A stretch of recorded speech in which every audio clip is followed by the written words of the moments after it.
What's going on, guys, and welcome back to your Seattle Storm Bears franchise mode. Yeah, in the last video was so good and so weird, and I don't really know what to think about it. So, quick little recap. We ended up shipping off Marcus Forsberg to Colorado in exchange for Cale Makar. Now, that was a big move. I think we addressed a huge need on our team, which was a big right-handed defenseman, and we got just that in Cale Makar. Defensive issues have now been solved, hopefully. Now, you can hear a bit in my voice. I'm kind of talking a little bit weird because I'm still very confused on what we did with Ryan Poehling, which I'll talk about in a second. We also tried our asses off to get a new first/second line center. It didn't really work out. I tried and tried and tried and tried and tried and tried forever.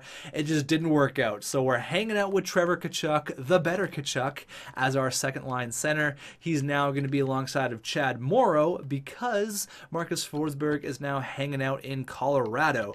Now, we got Houston. We also traded for Gadjevich. So we ended up trading Hedman for basically, I think it was Hedman, a pick for Gadjevich, and a second, which in my opinion was a great trade. Gadjevich is a guy we need. He's big, he's tough, he's strong, he's fast, he can score. I love this guy on our fourth line. That's awesome. So defensively, that's all good. We're all ready to go. We didn't end up making a trade for a first or a second liner. I haven't heard your guys' thoughts yet because these are all pre-recorded videos since I'm currently probably hanging out at the lake right now with a beer in my hand and I'm floating in the lake. So that's what I'm doing this long weekend.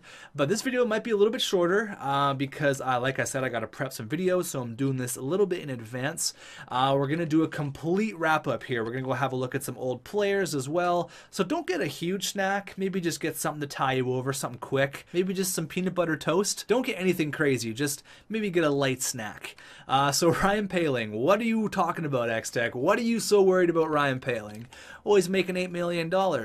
Actually, he's making 2.75 for the next 4 years. So I don't know how the hell that happened. Is that a glitch? Like, did I just expose franchise mode? Like, what the hell just went down? I don't know, man. It's just ridiculous. That was so weird because I didn't want to have a super stressful re-sign stage for after the playoffs. So I didn't want that to happen. 9-4. Oh my God, we're killing it right now. I want to see who had some points there. But 9-4, wow. For some reason, the game allowed us to offer a contract extension to a 40/50 goal guy. I don't know how many goals he's going to have. We signed him for less than $3 million. I don't know how that worked out. I'm still a little bit weirded out by it, but I didn't want to have a super stressful re-sign stage. That's why I wanted to get it done right now. So after the playoffs, we can really think about what we're going to do with Cowan. That's our franchise goalie, and what are we going to do with that? I don't want to rush it. I wanted to make sure I made the right choice, so that's why we're here. But have a look at this. Did anyone else watch that game? Corey had 4 points in a 9-4 thumping of the Predators. But you read down here, and it says, talk about perseverance as the Aces, which I meant to call us the Bears, but I actually forgot to do that, came back from a 4-goal deficit to knock off Nashville 9-4. Looks like Cam Brodziak had a hat trick. We were down by 4 and we come back to win 9-4. That's a ridiculous game. Maybe that second line is doing awesome because it looks like Brodziak had a hat trick and we were down by 4. Oh my God. So let's go here up against Ty Ronning's old team, the team that didn't sign him, the team that could have had the man who made it out of camp, but they said, no, we're going to let this guy walk. Ty Ronning, we're going to let him walk. Let's make them regret that decision. First period, 0-0. This is also Comrie's old team as well. Period number 2. All right, Duke Rodney. Oh my God, Duke Rodney. That guy, of course, Duke Rodney scores the only goal of the game, and they're probably going to shut us out 1-0 unless Ty Ronning comes out of nowhere with an RKO. Ryan Poehling, there you go. He ties the game up, getting right in John Gibson's face. That's what I'm talking about. All right, Ryan Poehling gets the tying goal, 32 shots to 24. Are we going into overtime here? Oh, man. Ty Ronning could score the overtime goal or the shootout winner. I feel like this is a rivalry we haven't touched on enough because remember, the Rangers let this guy walk, and I don't know if you heard about it or not, but he made the team out of camp, and he's a Storm Bears legend. Now remember, they got Tim Williams, who is quite the sniper. Here comes Cale Makar, gonna get his first overtime winner, maybe? Loses the puck. Okay, all right. Does it all on his own. Who is this guy? Oh my God, looking like Bobby Orr out there. He still has it. Ladies and gentlemen, this guy. Oh my God, I wish he would have scored there. You're seriously going to give Agent C that kind of room? Not a good idea. Okay, apparently John Gibson is just a god. Look at all you guys hanging out there. All the assistant GMs get free tickets to the game. You guys are packing the arena. Are you kidding me? That's the first shot of overtime, and that goes in? We literally lived in their end. John Gibson was robbing us, and that goes in? What? Oh my God, that sucks. How did this... What even happened here? Oh, it went off the defenseman's stick. It went off the Germinator's stick. Oh, that sucks. Just like Don Cherry says, get your sticks out of the lane, kids. Nice pads, though. All right, so we're going to go all the way up here to the Colorado game, and we're going to see Cale Makar and the return of Forsberg. We're putting up some numbers right now, 9-4, 7-4, but then the old trend continues. We lose 3 games in a row by 1 goal, and then we explode for 7, and then we shut them out 4-0. Another huge win, and another big win. Okay, there you go. We're winning some games, and then a 1-0. And then another game we lose by 1. But God, we see it's so weird. Like, we'll go on a big old streak, we'll lose 2 games by 1, and then we'll just come through and destroy teams. We've outscored Nashville 17-7 in the last 2 games. That's a lot of goals. Cale Makar versus Marcus Forsberg. Alright, this is Makar's first time since being drafted by the Colorado Avalanche. Spent his entire career there. He's now 30 years old. He's here in Seattle, and you know Forsberg is going to get on the score sheet, so I hope Cale Makar does the same. Period. Number 1. Alright, it is a 1-1 game. Ryan Poehling, and just on cue, just like we drew it up, Marcus Forsberg scores the first goal of the game. Period. Number 2. Alright, they get 1. Nail Yakupov. Going into the 3rd, we blow it, and Kerfoot makes it 3-1. Okay. Another situation where we destroy some teams, and then we can't score any goals. Let's go on a bit of a winning streak here. Let's end off the year on a good note. I don't even know if we won there against Vancouver or not, but 40, 25, and 13. See what I mean? Like, win, lose by 2, lose by 1. Now we got 3 games left here, 40 wins on the year. I hope we're in a playoff spot. Okay, yeah, we definitely are. We're no question in the postseason, and Ryan Poehling is a 50-goal scorer. Yes, you heard it right. The man who is getting paid $2.7 million next year or something is a 50-goal guy. Holy crap, he's good at hockey. Now, I want Agent C to get 50 as well. We have 3 more games left, and you guessed it, he needs 3 goals. Come on, buddy. I would love to have 2 50-goal guys on our team. That would be just epic. All right, let's go here. We're up against the Jets. They have a pretty good record. They're not bad. Okay, only scored 1 goal. That's not great. Not great at all. Going up against the Blues, who are terrible. We should shit on these guys. We should absolutely wreck these guys right now. Come on, Agent C. If you're going to score a goal, you can do it here. This is it. This is your time to shine. Let's go. The Blues are god-awful. Let's light this goalie up. Period. Number 1. 0-0. Period. Number 2. Okay, we get 3. Agent C, Ryan Poehling, and Brodziak. Okay, all he needs is 2 more. Who knows? Agent C could have had the only goal in the last game as well. 5-on-3 you got to capitalize on. That's Agent C all day. Can someone get their phones out? Can someone do it? I know someone in the crowd's going to have his number. Get it on speed dial. Let's go. 29-13 are the shots. We are just destroying the Blues. We should be up by quite a few more, but whoever their goalie is, he is shutting the door. Be nice to get 1 more and then maybe go for 50 in the last game. All right, it's not going to happen. Who knows? That could have been his 49th, though. I don't know if he didn't score in the first game against the Jets. So we'll have a little bit of a stat recap here. Going up against the Hawks, who are not I mean, they're not bad. Yeah, you know what? They are bad. They're bad. We're going to hopefully come away with a big victory here. Now, Ryan Poehling has 52 goals. He's done exactly what, I mean, not exactly. He didn't really have any sort of expectations, but he just blew every expectation out of the water. So he did get the only goal. He needs one goal. Come on, agency. Get back to 50, buddy. Get back to the big 5-0. I know you can do it. I know you can do it. Please, please, God, to get back to the big 5-0. Up against the Hawks. All right, this is a team that is not good. You should be able to score at least one goal here. Now, let's go. Period number 1 against the San Jose Sharks. Game 82 in front of your home fans. Let's go. First period. We're down by 2. What? Okay. Period number 2. Okay, we get 1. There it is. There's the big 50. There's 50. I knew he was going to hit it. Of course he did. I never doubted you once, Agent C. Never once. I mean, I would like to win this game. I really would. This team sucks, and we should win this game. Come on, guys. This is a game we shouldn't be losing. This is what concerns me going into the playoffs, is that we... There you go, Albert. My dude on the 4th line. Atta boy, Albert. We going into overtime? No, Ryan Poehling. He's like, I don't want 52. I want 53 goals. There you go. Agency is like, I want 51. I don't want 50. What a wild last 5 minutes there. 3 goals in 5 minutes.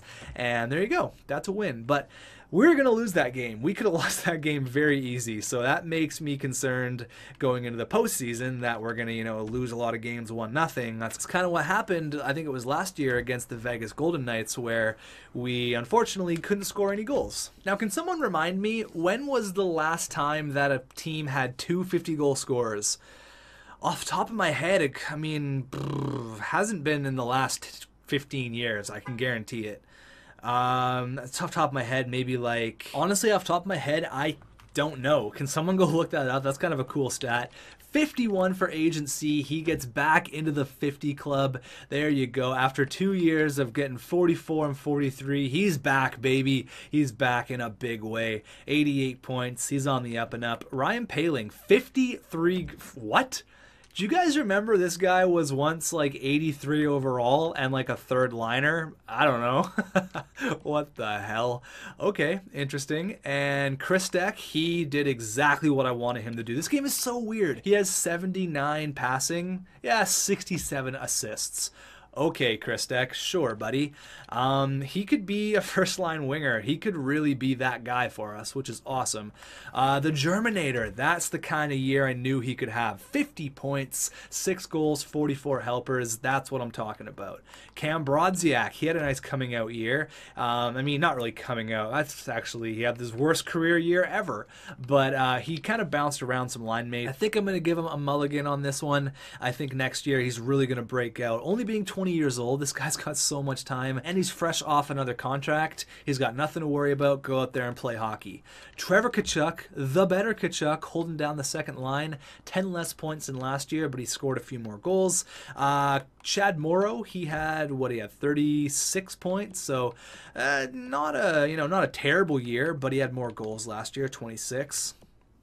Quentin Hughes, there you go. Attaboy. Not quite the point totals we're used to seeing, but still a very good year. I'm really sorry I couldn't acquire your younger brother. I really tried. Cale Makar, all right, let's see what kind of numbers he put up on our team. Now, you look at the stats, you say, oh man, he only had, 3 more goals and, 4 more assists? Wow, what is this guy? Bust. No. Listen to me. Cale Makar did exactly what I wanted him to do. And I didn't get him to score goals. Get the odd goal here and there is great. Get the odd assist. That's totally fine. Look at his plus minus. Plus 49. When he came to our team, all right, a little over, a little under a month and a half ago, less than 20 games ago or whatever it was, he was a plus 28. He almost doubled his plus minus since being on our team. So he is definitely helping out, and that's awesome. I'm so stoked on this. 7.8 for 4 years. That's the best thing ever. Jordan Houston didn't have a super great year. Had the exact same amount of points as last year. He was an even rating. anything, though, but he was kind of bounced around a little bit. From the second, from the third line, he was kind of tossed all over the place. Yakola! He had a pretty good year, 27 points. He's kind of like a 30-point guy, which is totally fine. Albert Messier, where is he? Where's the myth, the man, the legend? There he is, Tyroning, 10 goals on the year, 12 points. His lowest point total ever? That kind of sucks. It's all good, though. We know what he's about. He's going to come alive in the postseason, as he usually does. Ryan Murray, 12 points. That's good. He was a plus 11. That's exactly what I got him for. Kavanagh, he's turned into be a pretty good defenseman. I'm going to be patient with Kavanagh, but it definitely looks like he's on the right path. As for goaltending, Samuel Dumas, he had 11 wins and 6 losses. Pretty good for a backup goalie. And Big Mac struggled a little bit. Those 13 overtime losses really hurt his record, but I'm not going to look into it too much. Is Ryan Poehling going to win the Rocket Richard? Oh my god. Look at Backer. We traded this guy to Colorado, and he's going to win the Norris. Nope, he's not going to win the Norris. Going to win the Vezina. Sorry, not the Norris. Might as well give him the Norris too. And then another one you're going to be looking at is AK-47, 34 and 22. He found a good home there in Anaheim. That's awesome. Rookie skaters, who's winning the Calder? It could be AK-47. It's going to be him or Cowan. AK-47 had a pretty damn good year as a rookie goalie. It's not bad. 34 wins. Yeah, it could be a toss-up. Either one of them is going to walk home with the Calder. So you can see 95 points for 95 points for Mark Scheifele, Connor McDavid right behind him. And as for, oh, it was so close. Okay, so we're 2 and 3 in goal scoring with Ryan Poehling and Agent C, but Charlie Svengerg has 57 on the year. Damn. Now, you know what just makes me so upset is that Agent C had 2 less points than the stinkiest guy in the NHL. Oh, that's just not right. That's just not right at all. But look at Ryan Poehling. Like, that's unbelievable, man. I cannot believe that that's been the best trade ever. Like, I don't care what trade you made in franchise mode. I don't care if you traded for Wayne Gretzky's. I don't care who you traded for. I don't care what it was for. That is the best trade in franchise mode history. 50 goal scorer, Ryan freaking Poehling. There you go. Goals for, we scored 240 something goals. That's good enough for top 10. I'll take it. 242. Goals against, only allowing 194. See, it wasn't our goaltending. It was definitely was not our goaltending. What it was our defense at the start of the year. Getting Cale Makar really helped that out. Washington, Edmonton, and Seattle all letting in less than 100 goals. I guess Anaheim and the Bruins did as well.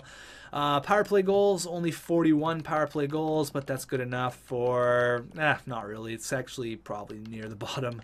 It's not great. Power play percentage, only 21%. It's still top 15. It's not super fantastic. Look at Philly's power play. Damn, 31%. PK, I think that was pretty good. We finished with the best PK in the NHL. You know why? You know why we finished with the best PK? Because that's Tyroning, dumping pucks all day, every freaking day. There you go. Shorthanded goals for, only 1. That's cool. Looks like we really struggled on the road, which is a little bit concerning because it doesn't look like we're going to have home ice advantage in the postseason, so I hope we can step it up a little bit. Look at Ottawa, though, the exact same record as they are at home and on the road, and they're 10-0. Damn, watch out for those guys. Agencies back in the 50 goal club. Ryan Poehling hits the 50 goal club for the first time in his career. Who do we got in the postseason? Round number 1. We're going for that 5th ring, baby. And it's AK-47 and the Anaheim Ducks. All right, so we got to play Alexis Lafreniere. Oh, man, we got a big task ahead of us here, and we don't have home ice advantage. No, sorry, we do have home ice advantage. Not by a whole lot, though. You can see our records were pretty similar. I guess all those overtime losses really helped us, actually. So there we go. Thank you for watching. What an episode. There we go. We're in the postseason once again. Was there ever really a doubt, though? I don't think so. We had a very interesting year. It was a year where I was concerned, absolutely. I didn't know what we were going to end up I don't know what kind of year we were going to end up having. I don't know if we're going going to make the playoffs. I was a little bit concerned, but at the end of the day, the boys rallied and we got to where we needed to be. Now, let's have a look here for Forsberg. So Forsberg had 58 points, 28 goals, -3. Hopefully he can bounce back, have a really good career for the Colorado Avalanche. Have a look here, Gabriel Landeskog. So I actually compared these two, and they had pretty much the exact same year, which is kind of funny. Gabriel Landeskog is a little bit smaller than Forsberg, but Forsberg throws his weight around. He can score. Like, that's kind of funny. I compared them, and they basically had identical years. So that's kind of funny. So they get another Swede to go alongside of Rasmus Dahlin. So they got 3 really good Swedes on their team. So thank you guys for watching. I am on the quest. I am ready to go. I am very, very determined to get that 5th Stanley Cup ring. I am not ending this franchise mode until I get that thumb ring. I have a feeling it's going to happen this year. Thanks for watching, and I will see you guys in the next video.